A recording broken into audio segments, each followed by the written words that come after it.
La carta llegó un martes de marzo, y para el miércoles por la mañana, Esteban Villanueva ya tenía un tractor atravesado en las vías. No fue una decisión tomada a la ligera. Fue la única decisión que le quedaba. La carta venía membretada con el logo de Ferrocarriles del Centro, la empresa que llevaba tendiendo rieles por el valle del río Salado desde 1871, cuando los primeros ingenieros clavaron traversas en la tierra húmeda de la provincia de Santa Fe para unir las colonias agrícolas del interior con el puerto de Rosario. 107 años después, esa misma empresa le informaba a Esteban, en lenguaje técnico y perfectamente frío, que necesitaba 40 metros adicionales de corredor ferroviario a cada lado de la vía existente, 80 metros en total, para instalar un desvío de cruce en el tramo que atravesaba su campo. Una nueva terminal granelera estaba siendo construida en la localidad de Cañada Verde, a 12 kilómetros al norte, y la vía simple no alcanzaba para sostener el tráfico que se venía. El campo de Esteban Villanueva tenía 280 hectáreas. La vía lo partía de este a oeste como un tajo de hacha, dividiendo el establecimiento en dos mitades que él llamaba simplemente el norte y el sur. El norte tenía los galpones, la casa, los corrales de invernada.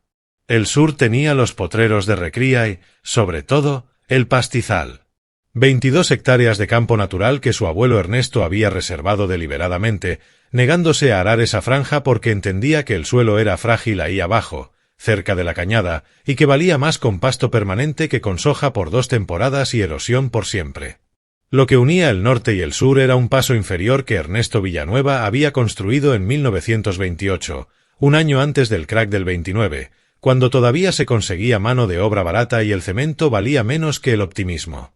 El paso era sencillo: una alcantarilla ensanchada, paredes de hormigón armado, techo de vigas de quebracho con capa de concreto encima, lo suficientemente ancho para que pasara una tropa de novillos de A2. Ernesto lo había construido porque sin ese paso la hacienda no podía bajar al pastizal en otoño ni subir a los corrales en invierno, y un campo partido en dos sin forma de cruzar no era un campo sino dos pedazos de tierra sin conexión lógica. La carta de Ferrocarriles del Centro decía que el nuevo corredor ferroviario eliminaría ese paso. Y con él, el borde norte del pastizal, unas 5 hectáreas que serían niveladas y compactadas para convertirse en la banquina del desvío. La compensación ofrecida era de 16.000 pesos, una suma que al abogado de Esteban le pareció razonablemente baja y a Esteban le pareció directamente obscena. El abogado se llamaba Rodrigo Mendieta, tenía su estudio sobre la avenida principal de Villa Constitución y fue muy claro desde el principio. La empresa tiene derecho a la expropiación, Esteban. Es una concesionaria del Estado Nacional. El marco legal le otorga las mismas potestades que tendría el propio Estado en materia de utilidad pública. Pueden tomar la tierra. Lo único que podemos discutir es el precio. ¿Y el paso? ¿El paso inferior? También se va. Va incluido en el área de afectación. ¿Y si digo que no? Si dice que no, inician el proceso expropiatorio ante el Juzgado Federal de Rosario. Un perito tasador determina el valor. El juez homologa. Usted cobra lo que el perito diga y la empresa toma el terreno. Puede llevar entre 8 meses y 2 años, pero el resultado final es el mismo. Esteban Villanueva tenía 64 años. Había nacido en ese campo, en la pieza de adelante de la casa vieja que ya no existía, reemplazada en 1963 por la casa nueva que tampoco era tan nueva. Había salido del campo exactamente 2 veces en su vida, la primera para hacer el servicio militar en Corrientes entre 1958 y 1960, y la segunda para acompañar a su mujer, Beatriz, a un tratamiento en Buenos Aires durante 40 días en 1985, el año del susto grande del que por fortuna ella salió bien. Fuera de eso, el campo era su perímetro. No porque no pudiera salir, sino porque no veía razón para hacerlo.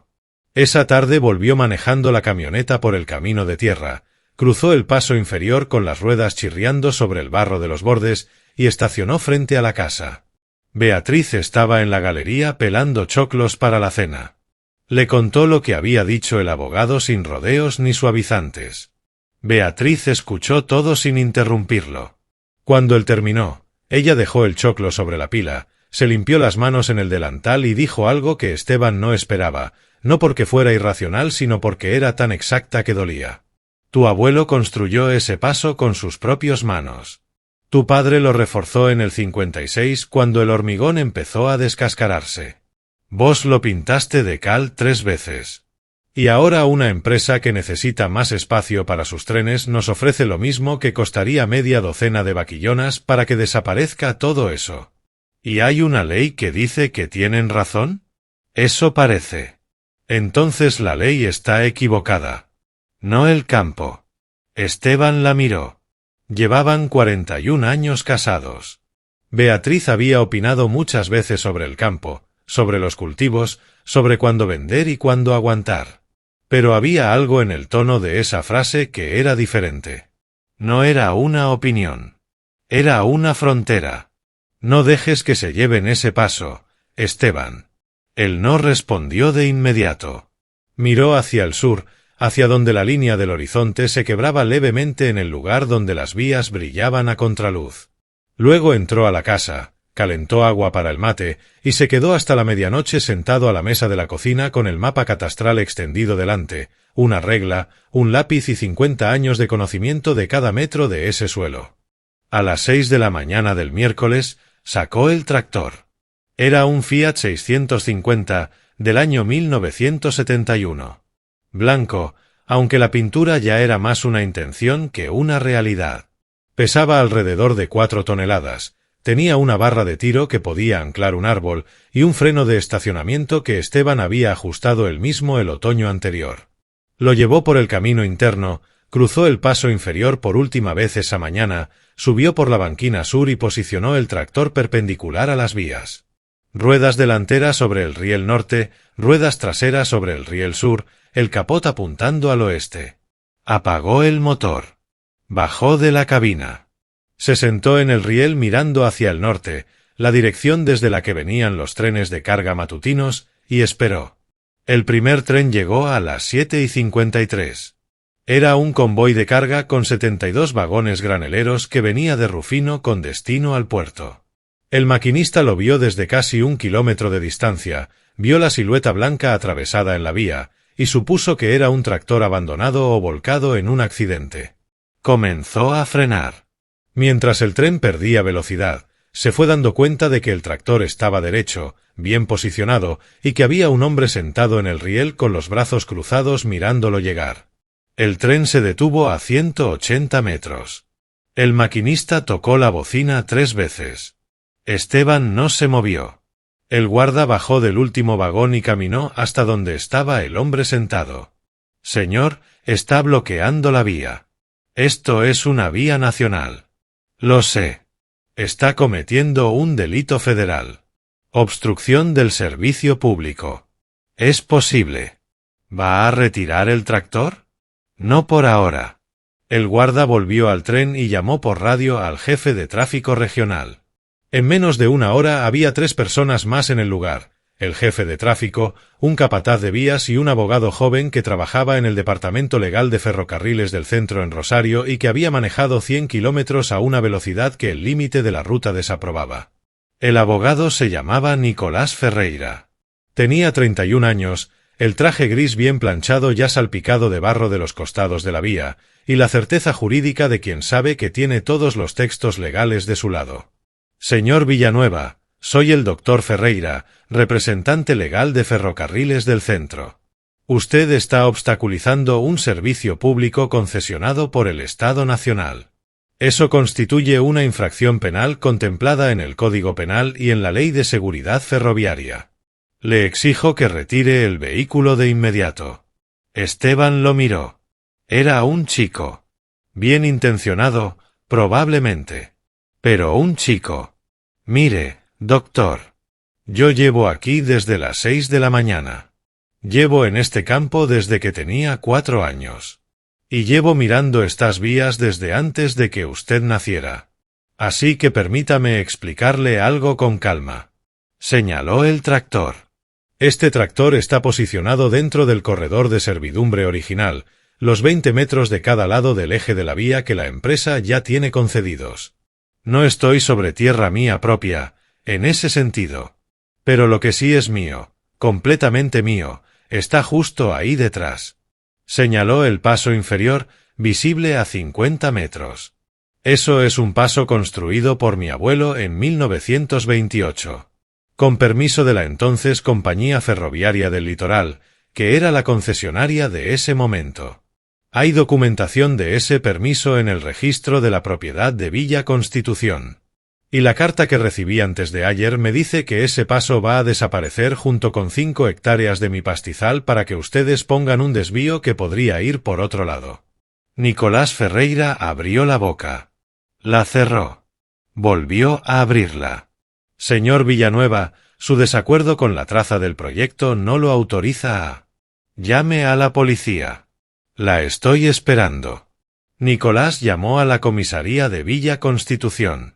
El comisario de turno era un hombre de apellido Barragán, 52 años, que conocía a Esteban Villanueva de toda la vida y que llegó al lugar 40 minutos después en un patrullero con el ceño fruncido y una actitud que no era exactamente la de quien viene a hacer un arresto. Esteban, dijo. Barragán. Me dijeron que estás bloqueando el tren. Eso parece. ¿Tengo que llevarte? Esteban lo miró con tranquilidad. Si me llevas, van a tener que remolcar el tractor. El freno de mano está puesto. Necesitan una grúa con capacidad para 4 toneladas. La más cercana está en Rosario. Son 2 horas de ida y 2 de vuelta, más el tiempo de enganche y maniobra. El tren va a estar parado mínimo otras 4 horas. Barragán miró el tractor. Miró el tren, cuyo maquinista ya estaba leyendo el diario apoyado en la ventanilla. Miró a Nicolás Ferreira, que tenía la cara de quien no había previsto ninguno de los escenarios de ese día. Lo que el comisario hizo a continuación desconcertó al abogado de la empresa. Se sacó la gorra, se rascó la nuca y dijo en voz baja pero perfectamente audible: «Yo me voy a tomar unos mates al destacamento.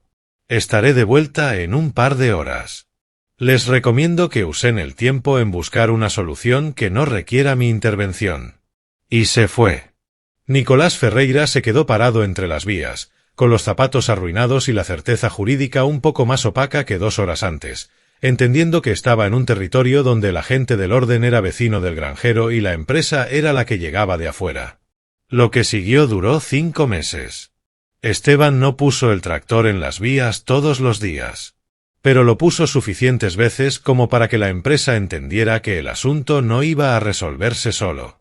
La grúa de Rosario vino 3 veces en la primera semana.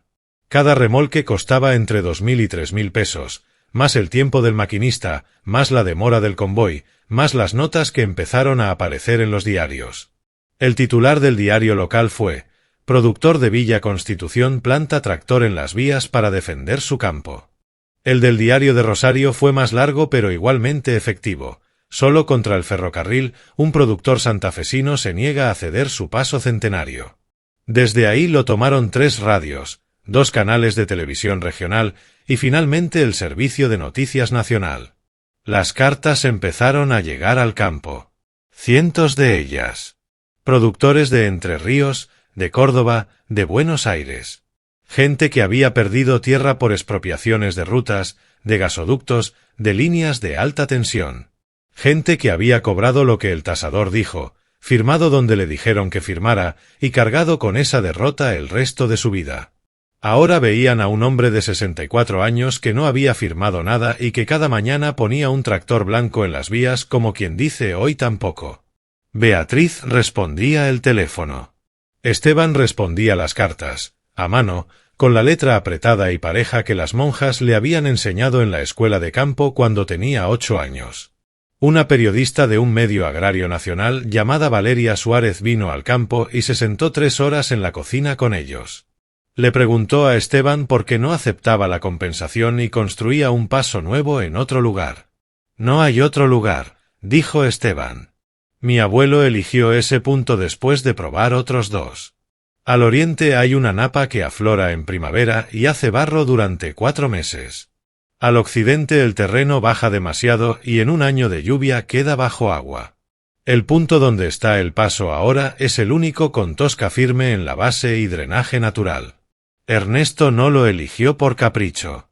Lo eligió porque era el único que funcionaba. La empresa me ofrece un paso nuevo 100 metros al oeste. 100 metros al oeste es sobre la napa. Voy a tener novillos adentro del agua 3 meses por año. El artículo de Valeria Suárez salió en la edición nacional. El subtítulo decía, no es terquedad, es geología. La empresa cambió de estrategia cuando entendió que Nicolás Ferreira, con todo su código penal y su ley ferroviaria, no alcanzaba para resolver esto. Mandaron a alguien diferente. Su nombre era Gustavo Peralta, 58 años, gerente de Relaciones Institucionales, 2 décadas negociando con municipios y comunidades rurales en nombre de concesionarias de infraestructura. Un hombre que había aprendido a distinguir cuando un conflicto era un problema legal y cuando era un problema humano. Llegó solo, sin abogados, sin maletín, con una campera de campo que probablemente había comprado para la ocasión, pero que al menos marcaba una intención. Se sentó a la misma mesa de la cocina donde Beatriz había pelado los choclos la noche de la carta. Señor Villanueva, vine a escuchar. Esteban puso agua a calentar. Sirvió 2 mates. Empezó a hablar. El desvío necesita 80 metros de corredor adicional. Eso lo entiendo. No estoy discutiendo que el desvío sea necesario. Lo que estoy discutiendo es la traza. ¿Qué problema tiene la traza? Que pasa por mi pastizal y elimina mi paso porque es la más corta, no porque sea la única posible. Al norte de mi campo hay un área fiscal que el municipio tiene en desuso desde hace años. Eran las vías del ramal que levantaron en 1974. Ya no hay rieles, solo el terraplén. Ese terraplén corre paralelo a la vía principal con una separación de 120 metros. Si la empresa corre la traza del desvío hacia el norte en lugar del sur, puede usar ese terraplén como base para la banquina. Ahorra movimiento de suelo, porque el terraplén ya está hecho. Y no toca ningún campo productivo porque esa franja no la trabaja nadie desde hace 8 años. Gustavo Peralta tomó el mate que Esteban le extendió sin decir nada durante un momento. ¿Usted habló con el municipio? Hablé con el secretario de Obras Públicas hace 3 semanas. El intendente está dispuesto a ceder el uso de ese terraplén si la empresa formaliza un acuerdo. El municipio no tiene presupuesto para mantenerlo y se lo está llenando de maleza. Para ellos es un pasivo. Para la empresa puede ser la base de un desvío que no le cuesta expropiaciones ni conflictos. Peralta dejó el mate sobre la mesa y se quedó mirando a Esteban con una expresión que no era exactamente sorpresa, sino algo más cercano al reconocimiento. ¿Cuánto tiempo lleva pensando esto? Desde la noche que recibí la carta. Al día siguiente fui a caminar el terraplén. Llevé a mi yerno, que es agrimensor, y tomamos medidas. El terraplén tiene una longitud útil de 2 kilómetros con 300 metros, que es exactamente lo que necesita el desvío según el pliego técnico que acompaña su carta. La pendiente es menor al 0,4%, que está dentro de los parámetros ferroviarios estándar. No es una idea improvisada. Es una alternativa que sus propios ingenieros podrían haber encontrado si hubieran salido del escritorio y venido a mirar el terreno. Gustavo Peralta necesitó 6 semanas para convencer al área de ingeniería. Los técnicos se resistieron al principio, como siempre se resisten cuando alguien cuestiona un proyecto ya aprobado, porque aprobar un proyecto cuesta trabajo y desaprobarlo cuesta orgullo. Pero los números fueron contundentes. Usar el terraplén municipal significaba reducir en un 60% el movimiento de suelos necesario, eliminar 2 expropiaciones en conflicto activo y ahorrar un tiempo de obra que valía más que los honorarios del nuevo relevamiento topográfico. 4 meses después de la primera carta, llegó una segunda carta de Ferrocarriles del Centro. La empresa comunicaba que la traza del desvío había sido modificada. El nuevo corredor utilizaría el terraplén del exramal norte, previa cesión de uso por parte del municipio de Villa Constitución. La afectación sobre la propiedad de Esteban Villanueva quedaba sin efecto. El paso inferior permanecería intacto. El pastizal permanecería intacto. Esteban leyó la carta sentado a la mesa de la cocina. Beatriz estaba frente a él pelando papas. Cuando terminó de leer, levantó la vista. Lo dejaron. Lo sé. El paso queda. Beatriz asintió sin dejar las papas. Se quedaron callados un rato, que es la forma que tiene cierta clase de alegría de manifestarse cuando no necesita palabras para ser real. Esa tarde, Esteban llevó el Fiat 650 de vuelta al galpón. En 5 meses, había estado en las vías o había estado listo para estar en las vías en 9 ocasiones. Había sido remolcado 5 veces. Había generado unas 38 horas de demora acumulada en el tráfico ferroviario. Y había obligado a una empresa concesionaria nacional a revisar un proyecto de ingeniería aprobado porque un productor de 64 años había caminado el terreno que esos ingenieros no habían caminado. La obra del desvío se realizó en el otoño y el invierno de ese mismo año. El terraplén municipal funcionó exactamente como Esteban había previsto. Los propios técnicos de la empresa reconocieron, en términos cautelosos y sin mucha fanfarria, que el movimiento de suelos había sido notoriamente menor al proyectado originalmente. Esteban no dijo que ya lo sabía. No hacía falta. Continuó trabajando el campo hasta los 72 años, cuando su hija Mariana y el yerno agrimensor tomaron la conducción del establecimiento. Las 280 hectáreas pasaron enteras, sin cortes, conectadas por el paso inferior que Ernesto había construido en 1928 con paredes de hormigón armado y techo de quebracho. Gustavo Peralta, el gerente que había venido a escuchar, le mandó una nota a Esteban cuando terminó la obra. Decía simplemente: «Tenía usted razón en todo. Fue una buena negociación para los dos lados». Nicolás Ferreira, el abogado joven del traje gris, dejó Ferrocarriles del Centro 2 años después. Se instaló como abogado independiente en Rosario y se especializó en derecho inmobiliario y expropiaciones. Cuando alguien le preguntaba cómo había llegado a esa especialidad, contaba que había pasado un día parado en el barro de un campo santafesino frente a un tractor blanco y un productor de 64 años que conocía el suelo de su campo metro a metro, y que en esa jornada había entendido más sobre el sentido real del derecho de propiedad que en todos sus años de facultad. El Fiat 650 sigue en el galpón. Mariana lo mantiene con el mismo programa de servicio que usaba su padre. El tractor tiene ahora más de 50 años y el motor arranca a la primera. Un día, la hija de Mariana, que tiene 14 años y se llama Sofía, le preguntó a su madre por qué el abuelo Esteban había puesto el tractor en las vías. «Porque querían sacar el paso», le explicó Mariana. «¿Y eso era tan importante?». Mariana pensó un momento antes de responder. «Ese paso lo construyó tu bisabuelo Ernesto cuando tu abuelo Esteban todavía no había nacido. Cada mañana, durante décadas, la hacienda cruzaba de un lado al otro por ahí. En invierno, en tormenta, en barro hasta el eje. Eso no es solo un túnel de hormigón. Eso es lo que hace que el campo sea uno solo en lugar de 2 pedazos separados. Y cuando alguien quiso quitarlo, tu abuelo dijo que no. No con gritos ni con abogados. Con un tractor. ¿Pero no era ilegal? Puede que sí. ¿Y no le daba miedo? Sofía, tu abuelo puso un tractor de 4 toneladas frente a un tren de 2000 toneladas porque estaba seguro de que su pastizal importaba más que el horario ferroviario. Miedo no sé si tenía. Lo que sí tenía era la certeza de que hay cosas que no se venden. El paso, el pastizal, la forma en que ese campo funciona desde antes de que cualquiera de nosotros existiera. Esas cosas no son activos. Son el motivo por el que estamos acá. Y cuando alguien quiere llevarse el motivo, no se negocia. Se sienta uno en el riel y espera. A veces el objeto más quieto en el paisaje es el que más se mueve. A veces 4 toneladas de hierro pesan más que 2000, no en báscula sino en razón. Y a veces un hombre que no dice casi nada, que solo se sienta en una vía y no se levanta, es la voz más alta del valle. Esteban Villanueva no tenía la ley de su lado. No tenía abogados célebres, ni contactos políticos, ni dinero para un litigio largo. Tenía un tractor blanco desvencijado, un paso de hormigón centenario, un pastizal de 22 hectáreas que no había que arar, y la negativa absoluta a dejar que una empresa resolviera su problema destruyendo el suyo.